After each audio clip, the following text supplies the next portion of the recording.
¿Qué tal, amigos? Les saluda Margarita López y gracias por acompañarnos para que juntos analicemos las noticias más importantes de los últimos días. Bienvenidos a la Semana Venevisión.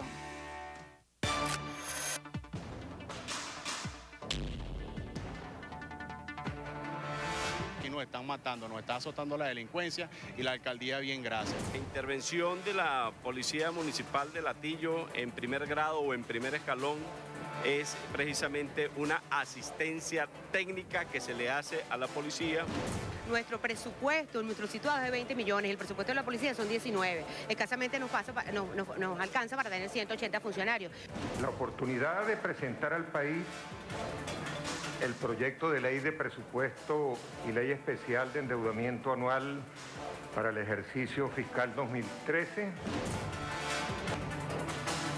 Esta inundación ha afectado a norte, sur, este y oeste, a toda Valencia, completamente a Valencia. Ellos tienen en un lapso que establece el reglamento de funcionamiento interno de la Comisión de Contraloría de 30 días, presentar los descargos de manera tal de rebatir con fundamentos y con pruebas las investigaciones que se están haciendo. Mientras nosotros estemos aquí, tengan la plena confianza, la plena seguridad que nosotros no vamos a dejar que la política, la politiquería o lo que digamos decisiones políticas influyan sobre la educación.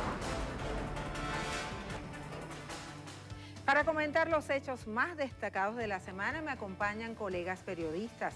Esther Chiaro de Unión Radio, José Manuel Dopazo y Liz Flores de Venevisión. Bienvenidos. Gracias. Atascados en un gran estacionamiento por más de 5 horas estuvieron los caraqueños que habitan el sureste de la ciudad. La razón, la inseguridad.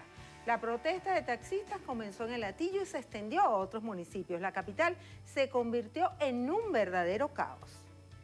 Es precisamente una asistencia técnica que se le hace a la policía para que se adecue a los estándares del nuevo modelo de policía y para mirar una distribución de acuerdo al mapeo delictivo que se va a realizar con ellos mismos para racionalizar la distribución de los recursos en todo el municipio. Consideramos que la emergencia de Latillo requería una intervención porque el cuerpo de policía particular de Latillo no estaba funcionando, solamente allí. Por lo tanto, aplaudimos todo lo que sea esta intervención siempre y cuando se ajuste la ley y siempre y cuando respete la autonomía municipal. La única manera que nosotros vemos de que nos presten un poquito más de atención es haciendo esta protesta. Ponemos la lupa en este problema. Es una situación que pasa en los municipios, en las ciudades, en el interior del país. ¿Cómo enfrentar este problema? Esther. Bueno, muchas gracias por la invitación. Yo creo que es importante destacar dos cosas aquí, ¿no? El derecho que tiene la gente a protestar y que evidencia además que no ha habido una atención del problema por parte de las distintas autoridades. No es un problema que bien decías, que no se limita a Latillo, es un problema que se ve en varias partes de la ciudad, pero que en el Latillo tomó visos tan graves como que los taxistas dijeran, mira, si no hacemos esto, no nos ponen atención. Las medidas de asistencia técnica que se tomó con la policía de Latillo se ha tomado con otros cuerpos policiales sin que se llegara a una situación como esta. Recordemos, por ejemplo, una situación que se vivió en Chacao, donde también hubo una medida de asistencia técnica por 6 meses para este cuerpo policial, por otras circunstancias, pero que son parte de los recursos que tiene el ente rector, en este caso el Consejo General de Policía y el Ministerio de Interior y Justicia, para ayudar a adecuar el funcionamiento del cuerpo y revisar las situaciones en vías de que se cumpla con el objetivo de todos los cuerpos policiales, que es asegurar la vida y la integridad de los ciudadanos. ¿Pero tú crees que la Guardia Nacional debería salir a la calle para reforzar a la Policía Nacional? En el caso de la Guardia Nacional, la Policía Nacional Bolivariana, vienen trabajando de manera articulada ya en el DIVICE, en un mecanismo que creó el Gobierno Nacional hace ya casi 2 años para fortalecer municipios priorizados de acuerdo a los índices de criminalidad que se presentan allí. En el caso de Latillo no se había tomado esta medida, pero para hablar particularmente de este caso, ya en el municipio Libertador y en el municipio Sucre inclusive, hay articulación entre estos cuerpos de seguridad, pero bueno, la evaluación la deben hacer las autoridades y creo que es importante que haya voluntad política de todas las autoridades del municipio, del gobierno nacional, en el Guardia Nacional Bolivariana integrada a este mecanismo de seguridad para evaluar la situación y tomar los correctivos necesarios. Pero también vimos que hubo una protesta de motorizados. 700 motorizados cerraron la autopista a nivel del Llanito.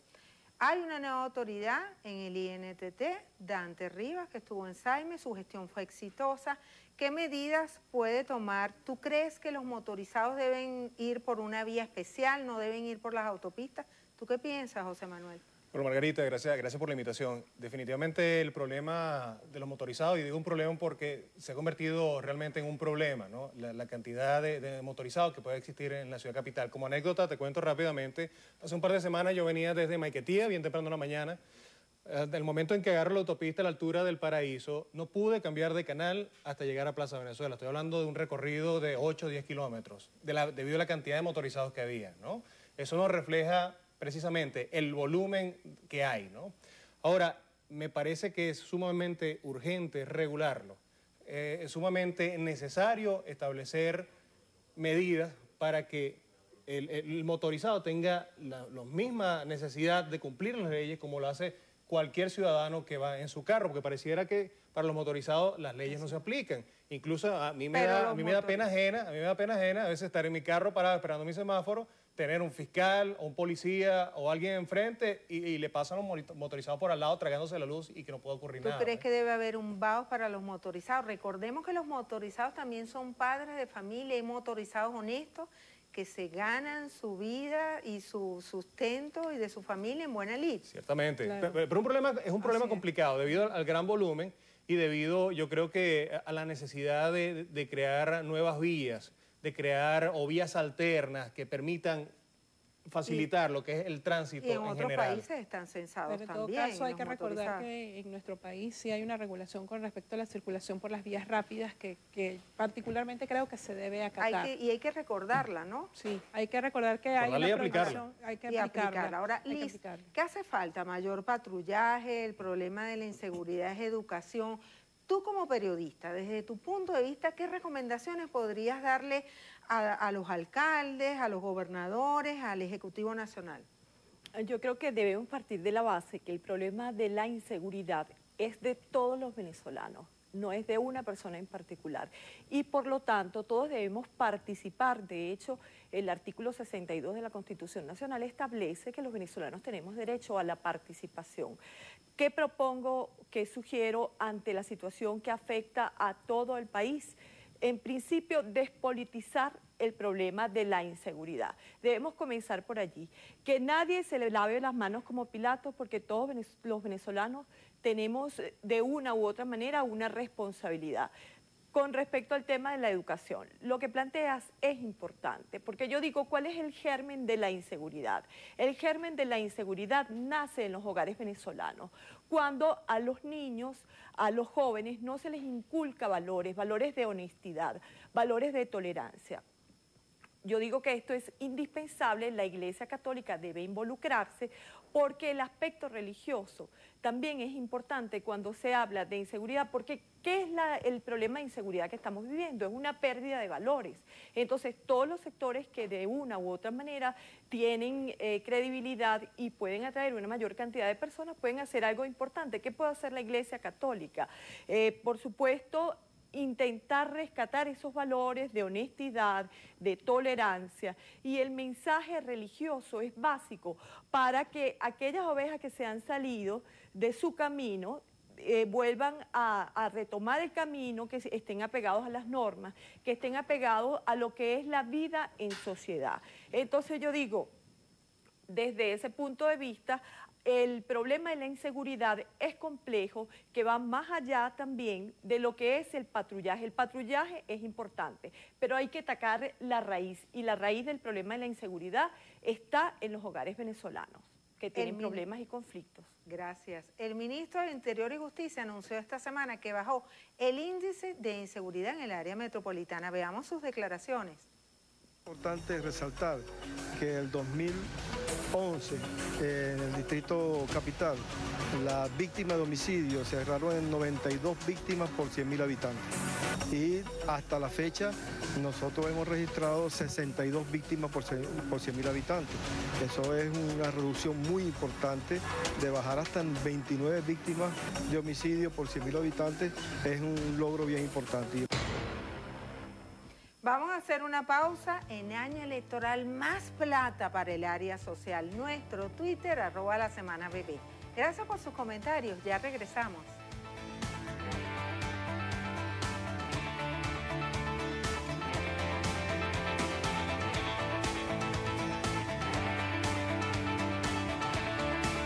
La noticia que todos esperan. Como se puede constatar por este periódico, aún estoy vivo. Se acerca el final.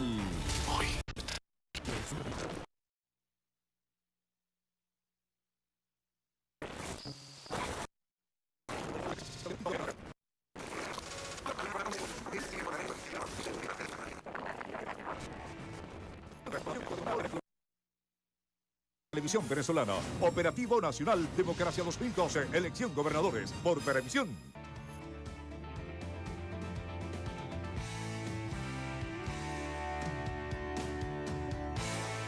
Continuamos con la Semana Venevisión y ya tenemos presupuesto para el 2013. Al menos los venezolanos ya saben cómo y cuánto se va a gastar.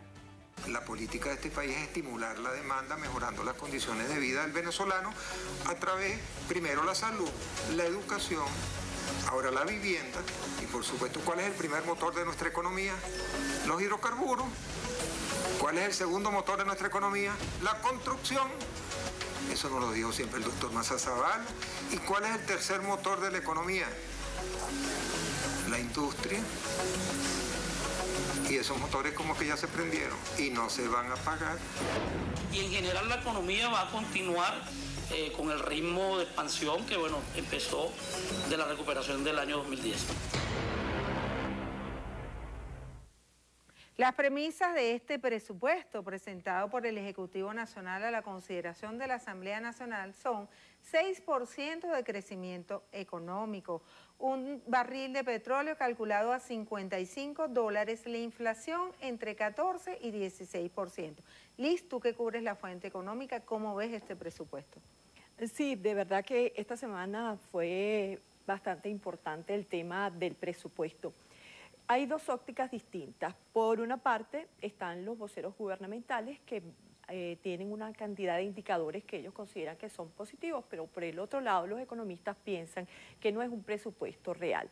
Algo importante para el ciudadano común que nos está viendo a esta hora es que la inflación está calculada de 14 a 16%, es decir, una cifra inferior a la de este año que fue calculada entre 20 y 22%. Otro punto de relevancia para los venezolanos que puede convertirse en un aspecto positivo es que prevén un crecimiento de la economía de 6%. ¿Qué significa crecimiento de la economía? Es que los venezolanos van a tener una economía, su bolsillo le va a rendir mayor el dinero. Entonces, recordemos que este año el crecimiento de la economía fue fijado en 5%, se prevé un mayor crecimiento para el próximo año. De un punto. Y sobre todo hay una parte importante que es lo que está destinado al área social, el área social que es la parte más humana del presupuesto. Precisamente, está destinado 147.605 millones de bolívares. Al área social y a las misiones. ¿Tú crees que esto es así porque estamos en año electoral?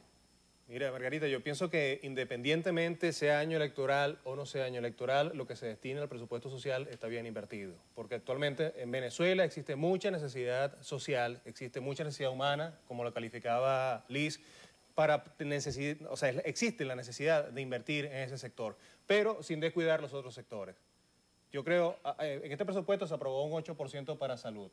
Yo no sé si sea suficiente para salud, habría vivienda, son los Vivienda, más importantes. la parte de la específicamente seguridad para salud. social, que es importante, porque la seguridad social está dirigida justamente a la población que menos recursos tiene.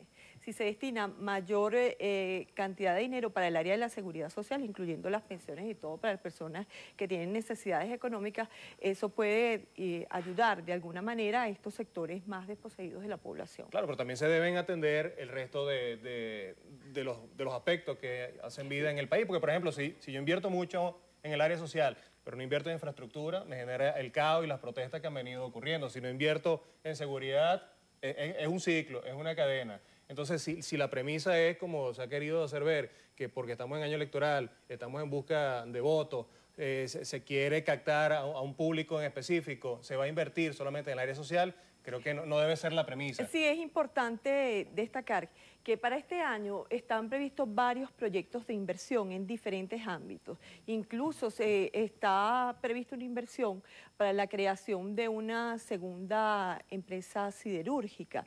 Esto, digo, ayudaría mucho a lo que es la parte de la infraestructura, porque cuando hay escasez de materiales de construcción... Claro, y ese aspecto es bien importante. ¿Qué va a pasar? Porque se está calculando el barril en 55, cuando en promedio sabemos que está como en 100 dólares. ¿Qué pasa con los otros 45 dólares? Ahora, Esther, cuando la siderúrgica, cuando las empresas básicas de Guayana están prácticamente paralizadas. Ahora, la oposición ha manifestado que este presupuesto es insincero, porque se presenta un presupuesto, pero después el Ejecutivo Nacional se maneja con puros créditos adicionales. ¿Cómo lo ves? Ahora, yo creo que ahí ha habido varias estrategias que ha implementado el Gobierno Nacional. Creo que hay una deuda legislativa con el tema de la formulación de presupuesto y de otros aspectos que tienen que ver cómo se construye y cómo se ejecuta el presupuesto nacional.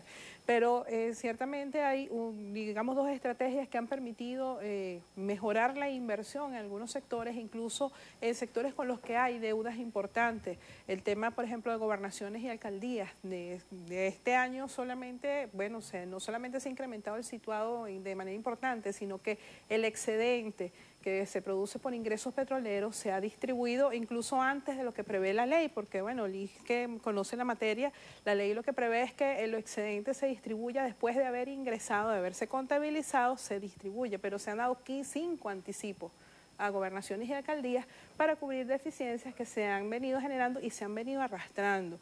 En el tema de la infraestructura también hay que recordar que el Fonden, también el ministro Jordani hacía énfasis en 14 grandes proyectos que van a ejecutar, que se van a continuar, porque hay algunos como el tercer puente sobre el río Orinoco que está en proceso, el tema de la segunda siderúrgica en Guayana, también está ya, entra en la fase de construcción, porque todos los estudios previos ya se culminaron en los 2 años anteriores. Es un proyecto que viene desde el año 2009.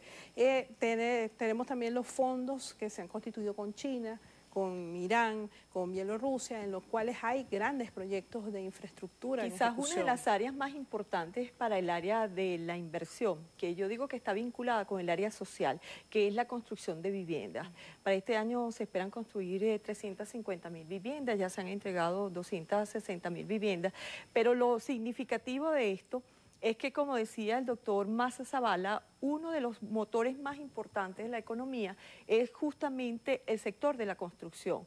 El ministro Jordani, al momento de presentar su presupuesto, decía que ya la mayoría de los motores de la economía estaban funcionando, el sector petrolero, el sector de la construcción y el sector de las fábricas. Todo esto dinamiza la economía y se traduce en una mejor calidad de vida para los venezolanos. A mí me gustaría hacer una acotación con respecto a ese tercer motor, el tema de la industrialización. Es además una tesis que han sostenido varios economistas. En eso ha insistido mucho, por ejemplo, Jesús Farías, que es diputado también, miembro de la Comisión de Finanzas, que el tema de la necesidad que tiene el país de una rápida industrialización y ahora más de cara al Mercosur, que se vienen inaugurando una serie de empresas que además se han ubicado estratégicamente en zonas donde hay una materia prima que se puede procesar aguas abajo, pero todavía allí hay una debilidad, sobre todo en lo que tiene que ver con las industrias básicas. Bien acotaba José Manuel que allá hay un tema que esperamos ver resultados pronto. Hay una alianza estratégica que se ha establecido este año que me parece bien importante destacarla, porque se estableció una alianza entre PDVSA y las industrias de Guayana a través de la CBG, eso permitiría apalancar el impulso que necesitan las industrias básicas para ponerse al día con la tecnología que tienen en este momento y avanzar en una producción mayor y un desarrollo aguas abajo de esa producción. Ahora, y también es importante, para garantizar que todos esos proyectos se lleven a cabo, afianzar lo que es la Contraloría. Ya no sé, la Contraloría General hasta la Contraloría Social. Que exista medición y seguimiento de dónde se está invirtiendo y dónde se ha dejado de invertir. Ahora, Esther, tú hablabas de las alcaldías y las gobernaciones. Enrique Capriles considera que el presupuesto es deficitario y mostró su preocupación por los recursos que se destinan a las gobernaciones. Veamos sus declaraciones. En el presupuesto nuevamente vemos que es un presupuesto deficitario, que no se ajusta a la realidad. Un presupuesto, además, un presupuesto que por lo visto lo que busca, y hacia allá pareciera que están apuntando porque estamos revisando a detalle los recursos del Fondo de Compensación Interterritorial, estamos viendo la asignación, porque parece que la asignación que le están dando a los estados es la mitad de este año, para el próximo año la mitad de este año. Vamos a hacer un contacto con el economista y profesor de IESA, José Manuel Puente. El nuevo presupuesto tiene un incremento de 33% con respecto al de este año. ¿Usted qué opina? ¿Considera acertadas las estimaciones del Ejecutivo en cuanto al precio del barril de petróleo y la inflación? Sí, Margarita, gracias. Hay al menos dos parcelas interesantes que analizar en este presupuesto. Una de ellas, la estimación de la inflación para el año 2013 entre un 14 y 16%. Yo honestamente espero que el gobierno pueda lograr la meta. Sin embargo, creo que es poco probable que se logre esa meta por dos razones. Una, porque venimos de un proceso de alta y persistente inflación en Venezuela, pero además porque es muy probable que en el año 2013 el gobierno se vea obligado a hacer un ajuste del tipo de cambio. El 4.30 se está haciendo insostenible por diferentes desequilibrios macroeconómicos y es muy probable que en el 2013 ocurra un ajuste del tipo de cambio que implicaría un alza del índice de inflación. Con respecto al tema de la proyección del precio petrolero en el presupuesto en $55 el barril, creo que nuevamente se vuelve a jugar al juego de las subestimaciones y sobreestimaciones con carácter estratégico. En particular, un precio en $55 el barril en el presupuesto está abiertamente subestimado, porque el precio actual es cercano a los $100 el barril. ¿Y por qué el gobierno básicamente juega ese juego sistemáticamente a lo largo del tiempo? Porque subestima el precio para poder obtener a lo largo del año ingresos extraordinarios vía petrolera que después va a poder asignar, ejecutar de manera mucho más discrecional a través de dos vías: créditos adicionales y aportes al FONDEN, al Fondo de Desarrollo Nacional. Conclusión, el precio del petróleo en $55 el barril, en mi opinión, está fuertemente subestimado porque el precio real será mucho mayor a ese. Muchísimas gracias a José Manuel Puente. Vamos a una pausa, les recordamos nuestro Twitter, @lasemanabb. Al regreso, 6 candidatos a gobernadores del PSUV cambiaron su centro de votación. Ya venimos.